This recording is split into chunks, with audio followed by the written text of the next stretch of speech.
Hello friends. I hope आप सब बहुत अच्छे होंगे और पूरी मेहनत और लगन से अपनी तैयारी में जुटे होंगे। अगर नहीं जुटे हैं तो प्लीज जुट जाइए। जब मैं इतनी मेहनत करके आपके लिए वीडियो बना सकता हूं तो आप थोड़ा एफर्ट लगा के भैया पढ़ाई तो कर ही सकते हो। प्रीलिम्स में अब बहुत ही कम समय बचा है, ठीक है। प्लीज तैयारी कीजिए। मैं आप सबका नाम इस बार फाइनल लिस्ट में देखना चाहता हूँ। हर बार की तरह इस बार भी हम one of the most important topics integrated watershed management इस वीडियो में कवर करेंगे, जो हर ऑल्टरनेट ईयर पे एग्जाम में पूछा जा रहा है। इसमें हम इसके बेसिक्स, डायग्राम, पीवाईक्यूज, एग्जाम्पल्स, हर चीज कवर करेंगे। ठीक है दोस्तों, तो चलिए शुरू करते हैं। सबसे पहले हम ये देख लेते हैं हमारे सिलेबस में टॉपिक क्या है। सिलेबस में सिंपली ये टॉपिक दिया हुआ है, इंटीग्रेटेड वाटरशेड मैनेजमेंट। ये कुछ पीवाईक्यूज हैं जो यूपीएससी में पिछले सालों में आए हैं, फॉरेस्ट में, सिविल सर्विसेज में, दोनों में। तो आप देख सकते हैं इतने सारे क्वेश्चन हैं, तो कितना इंपॉर्टेंट ये टॉपिक है। और क्वेश्चंस क्या है?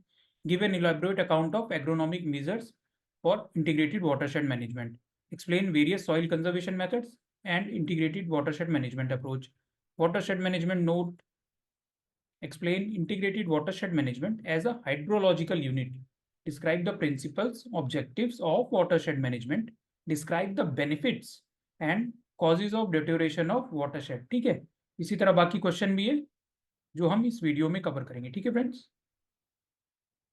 तो कुछ भी स्टार्ट करने से पहले सबसे पहले वाटरशेड होता क्या है। बेसिक डेफिनेशन एग्जाम में आ जाता है, आपको यही लिखनी है। ये स्टैंडर्ड डेफिनेशन है। A watershed is defined as a geo hydrological unit or piece of land that drains at a common point. It is the area from which all precipitation flows into a single stream with and it is synonymous with drainage basin और catchment basins।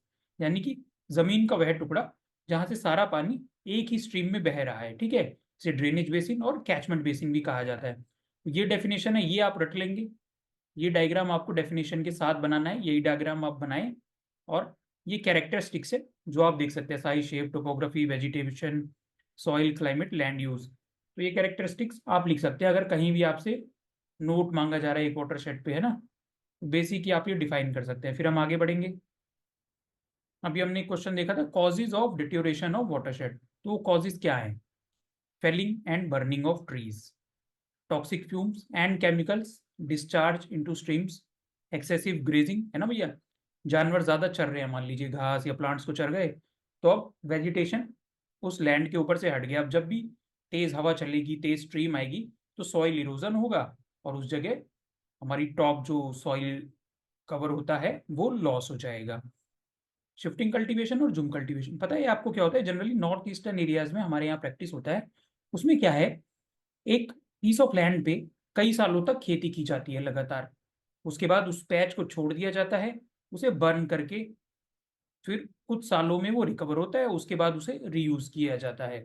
उसके बाद जो next हमारा reason है cause of deterioration का, वो है bad road alignment and construction.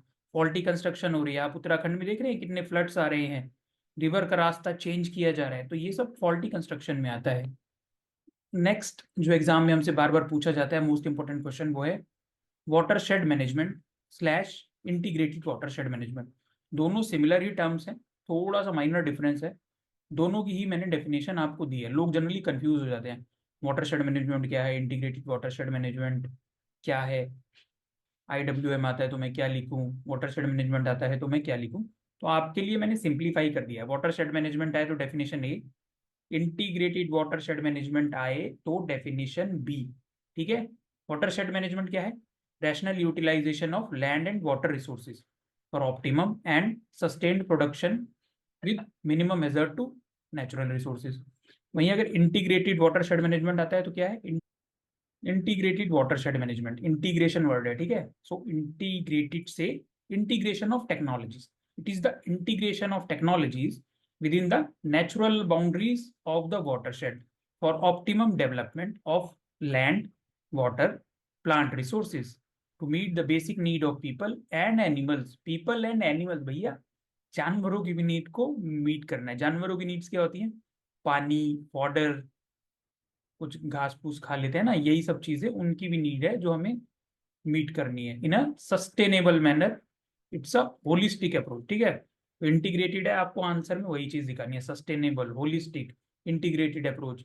आप माने ना माने, इन्हीं चीजों के, इन्हीं वर्ड्स के जब आप हाईलाइट कर देंगे आपको 1 नंबर आधा नंबर एक्स्ट्रा मिल जाएगा। और अब कुछ भी आ जाए, watershed management, integrated watershed management, यही सेम डायग्राम आपको बनाना है, ठीक है। Land water vegetation holistic management, figure में बस यहाँ इंटीग्रेटेड हटा देंगे अगर ये वाटरशेड मैनेजमेंट है तो, और इंटीग्रेटेड वाटरशेड मैनेजमेंट है तो इंटीग्रेटेड ऐसा का ऐसा आपका चलेगा, ठीक है। Same diagram. तो इस वीडियो में एक सबसे इंपॉर्टेंट चीज मैं आपको बताऊंगा, सेम डायग्राम को कैसे हम मल्टीपल जगह यूज कर सकते हैं, ठीक है। वाटरशेड मैनेजमेंट में देख लिया, आगे हम और देखेंगे कंपोनेंट्स क्या है वाटरशेड मैनेजमेंट के। अच्छा, एक चीज आप ध्यान रखिए, जितने डायग्राम आप बनाएंगे ना, मार्क्स बढ़ने की प्रोबेबिलिटी उतनी ज्यादा होती जाती है। तो ऐसा जरूरी नहीं है कि सिर्फ एक ही डायग्राम बनाना है। 15 नंबर का क्वेश्चन है, आप ट्राई कीजिए 3 डायग्राम बनाइए। 10 नंबर का है तो 1 या 2 जरूर बनाइए। 20 नंबर का है तो 3 डायग्राम एटलीस्ट आप ट्राई कीजिए कि मैं बना दूं कैसे भी करके। बहुत हाई फाई डायग्राम नहीं, बहुत छोटा सा सन डायग्राम भी आप बना सकते हैं। रेक्टेंगल्स बना दिए, फ्लो चार्ट बना दिया, कुछ ना कुछ आप बना दो। एक नंबर आधा नंबर पक्का एक्स्ट्रा होगा। और 7 पेपर है, हर में आप 10 5 नंबर भी ले जाते हो, 35 40 50 नंबर आपके बढ़ जाएंगे, जो आपको लिस्ट से बाहर की जगह सीधा आईएएस बना देंगे, ठीक है। एक एक नंबर इंपॉर्टेंट है, ठीक है। सॉइल कंजर्वेशन, ठीक है, हमें सॉइल कंजर्वेशन करनी है। अभी हमने 3 चीजें देखी थी वाटरशेड मैनेजमेंट में, लैंड वाटर, तीसरा क्या था, आप बताओ। लैंड वाटर, बताओ बताओ भाई। लैंड वाटर वेजिटेशन और प्लांट्स, ठीक है। तीनों को हमें कंजर्व करना है इंटीग्रेटेड मैनर में। तो सॉइल कंजर्वेशन, वाटर के लिए rain water harvesting, safe disposal of run off, alternate land use systems like agroforestry, silvipasture system, ठीक है। ये टर्म्स आपको लिखनी है, ये आपको एक्स्ट्रा नंबर दिलाएंगी। ह्यूमन रिसोर्स डेवलपमेंट, भाई इंटीग्रेटेड है ना, ह्यूमंस का भी डेवलपमेंट करो। Livestock management, afforestation, fodder crop development, और सबसे इंपॉर्टेंट ये diagram, rain water harvesting. Second point लिखेंगे, ये डायग्राम हम बना देंगे। रेन वाटर हार्वेस्टिंग, ये डायग्राम ही आपको 1 नंबर एक्स्ट्रा दिला देगा। देखिए, वाटर शेड मैनेजमेंट कोई ऐसा रॉकेट साइंस वाला टॉपिक तो है नहीं, आंसर तो सभी लिखेंगे, कुछ ना कुछ लिखेंगे। पर जो इस तरह के डायग्राम्स बनाएगा, agro forestry, Silvi foster system में ऐसी ऐसी टेक्निकल टर्म्स थोड़ी बहुत लिख देगा, एक आध कोई एग्जाम्पल दे देगा, तो उसको एक्स्ट्रा 1 2 नंबर, जहाँ कोई 10 में से 6 ला रहा है आपको 10 में से 8 मिल जाएंगे, 15 में से कोई 10 ला रहा है आपको 15 में से 12 मिल जाएंगे। यही 2 नंबर आपको टॉपर बना देंगे, ठीक है। अब ऑब्जेक्टिव्स क्या हैं वाटरशेड मैनेजमेंट की। बाय एंड लार्ज चीजें वही है ना, कंपोनेंट्स, ऑब्जेक्टिव्स, प्रिंसिपल्स, वही चीजें हैं। बट स्पेसिफिकली बुक्स में जो दिया हुआ है वहां से छाट छाट के मैंने आपके लिए लिख दिया है, ताकि एग्जाम में आए तो आप कंफ्यूज ना हो। ऑब्जेक्टिव क्या है, to control damaging run off and utilize it for useful purposes. Flood को प्रिवेंट हमें करना है, इन्फिल्ट्रेशन को हमें बढ़ाना है, रिहेबिलिटेशन ऑफ लैंड है ना, वेजिटेशन उगा रहे हैं, rehabilitation of land, prevent soil erosion, enhanced soil cover. अब यहाँ आपने देखा इंक्रीज इन्फिल्ट्रेशन, फिर से हम वही डायग्राम बना देंगे। तो यही अभी हम रेन वाटर हार्वेस्टिंग में बनाया था, यही डायग्राम हम यहाँ बना देंगे अगर ऑब्जेक्टिव्स पूछे जा रहे हैं तो। देख रहे हैं आप, एक डायग्राम को हम लोग मल्टीपल वेज में यूज कर रहे हैं। यही चीज आपको सीखनी है, 10 डायग्राम नहीं याद करने, 10 डायग्राम याद करोगे ना एक भी नहीं बना पाओगे, एक याद करोगे उसे 10 जगह बना के आओगे। ये बात मेरी लिख के रख लो, मैंने बहुत जगह की है प्रैक्टिस, आप भी ये करोगे और आप पक्का सेलेक्ट होगे, ठीक है।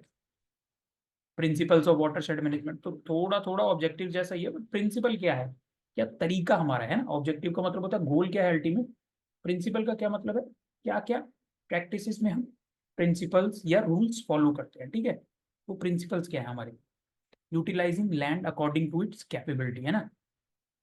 ये नहीं कि लैंड का हमने न्यूट्रिशन ही खत्म कर दिया, इतनी ज्यादा हमने उस पे क्रॉप्स उगाई, इतनी मल्टीपल क्रॉप्स उगा दी। भाई एक साल आपने गेहूं उगा दिया, अगले साल कोई ऐसी दाल उस पे उगा दी तो उसकी फर्टिलिटी रिस्टोर हो जाएगी, नहीं कि गेहूं गेहूं उगाते चले जा रहे हैं। तो यूटिलाइजिंग लैंड एड्स पर it's capability. Conserve water institute, अब देखिए कंजर्व वाटर इंस्टीट्यूट, फिर से मैंने वही डायग्राम बना दिया, फिर से मैंने वही डायग्राम बना दिया जो अभी मैंने वाटर हार्वेस्टिंग में था, इंक्रीजिंग इन्फिल्ट्रेशन में था। 3 जगह मैं वही डायग्राम यूज कर पा रहा हूँ, ठीक है। किसी को हल्का फुल्का मॉडिफाई कर दीजिए, किसी में आप ये पहाड़ जैसा हटा दीजिए, बस ये बना दीजिए, ठीक है। तो in conserve water institute, safely drain excess water, avoid gully formation. Gully क्या होती है, गली क्या होती है, जब वाटर इरोजन होता है तो लैंड ऐसे 2 पार्ट्स में डिवाइड होने लगता है और बीच में चैनल्स बन जाते हैं, जिसे गली फॉर्मेशन कहते हैं, ठीक है। उससे क्या होता है, उससे आपकी खेती की जो जमीन है उबड़ खाबड़ हो जाती है। देखना है कहाँ पर है, चम्बल जाइए कहीं, डकैतों से बच के रहिएगा, पता नहीं अब डकैत होते हैं कि नहीं, पहले जमाने में कहानियां तो सुनते थे। चंबल आप जाइएगा, वहां आपको ये गलीज दिख जाएंगी, ठीक है। और भी बहुत जगह है, बट ये एक फेमस जगह है, ठीक है। प्रोटेक्टिंग टॉप फर्टाइल सॉइल, ठीक है। बहुत से तरीके हैं इसके भी, मल्चिंग कर सकते हैं, वेजिटेशन उगा सकते हैं, ग्रास फार्मिंग कर सकते हैं, identifying suitable crop pattern, very important, stabilizing farm income, याद आ गया, integrated watershed management, protecting vegetative cover, ठीक है। वेजिटेटिव कवर है तो भैया पानी भी अंदर जाएगा, धीरे धीरे जाएगा, सॉइल इरोजन भी रुकेगा, और आपका ग्राउंड वाटर जो है रिचार्ज वो भी बढ़ेगा, ठीक है। तो protecting vegetative cover.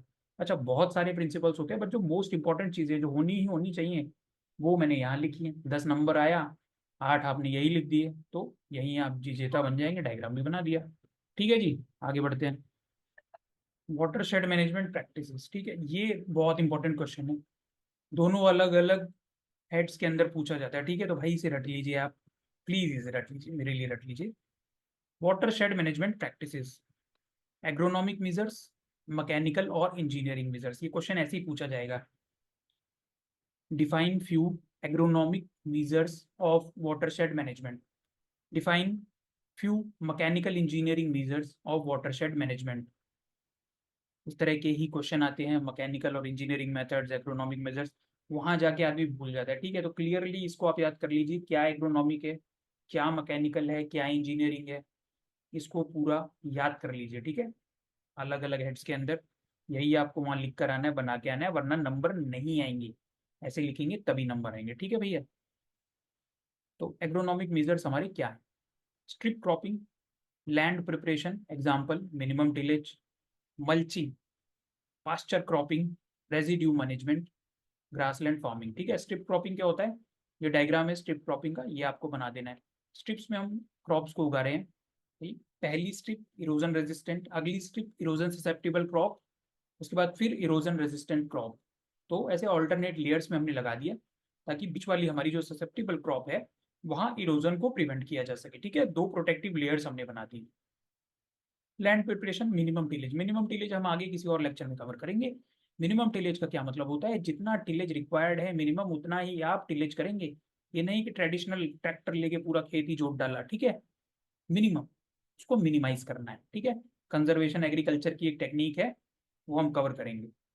Mulching, mulching घास बिछा दो, भूसा बिछा दो, इवेपोरेशन भी नहीं होगा, इरोजन भी कम होगा। Pasture cropping, residue management, grass land farming है ना, घास उगा दो जमीन पे ना भैया, इरोजन बच रहा है, इन्फिल्ट्रेशन हो रहा है, लैंड आपका हवाओं से बचा सकते हो, पानी से बचा सकते हो। मैकेनिकल और इंजीनियरिंग मेजर्स, नाम से ही पता चल रहा है मैकेनिकल और इंजीनियरिंग। इंजीनियरिंग, सिविल इंजीनियरिंग से इसे थोड़ा सा जोड़ लो। सिविल इंजीनियरिंग में हम कुछ कंस्ट्रक्ट करते हैं ना, वैसे ही यहाँ देखेंगे हम कुछ ना कुछ कंस्ट्रक्ट कर रहे हैं, जैसे कि contour bunding to intercept the run off flowing down the slope by a number of embankment, सही है ना, एम्बार्कमेंट्स बना दी, पानी बहता हुआ आ रहा है, उसकी जो स्पीड है वो धीरे हो जा रही है, ठीक है। इसको ऐसे समझिए, एक मैंने यहाँ रस्सी बांध दी, बड़ी सी मोटी सी, पानी बहुत तेजी से आ रहा था, तो उस रस्सी पे धीरे धीरे फैल रहा है, धीरे धीरे फिर आगे बढ़ेगा, फिर एक और रस्सी, फिर धीरे धीरे बढ़ेगा, ठीक है। So this is counter bunding. Bench terracing, सीढ़ियां हम बना देते हैं, सीढ़ियों पे धीरे धीरे धीरे धीरे पानी जाता है, इन्फिल्ट्रेट होता रहेगा, जो ऐसे ढलान पे तेजी से जाता, अब हमारा ऐसे सीढ़ियां हैं, ऐसे जाएगा, ऐसे जाएगा, ऐसे जाएगा, ऐसे जाएगा, और इन्फिल्ट्रेट होता रहेगा। Construction of compounds, compounds, construction of check dams, ठीक है। ये कुछ टेक्निक्स हैं जो इंजीनियरिंग मेजर्स में आती हैं। ये डायग्राम आपको बनाना है। मान लीजिए आपसे 10 नंबर को क्वेश्चन आता है एग्रोनॉमिक और मैकेनिकल मेजर्स, 6 पॉइंट वो, 4 ये, 2 डायग्राम, 8 नंबर पक्के, पक्के जी पक्के। केस स्टडीज, ये भी कुछ प्रीवियस ईयर क्वेश्चंस में पूछी गई हैं, तो हम देख लेते हैं। केस स्टडीज, सुख सुखो मांजरी मॉडल विलेज, ठीक है। ये एक बहुत ही सक्सेसफुल स्टोरी है as far as watershed management in India is concern.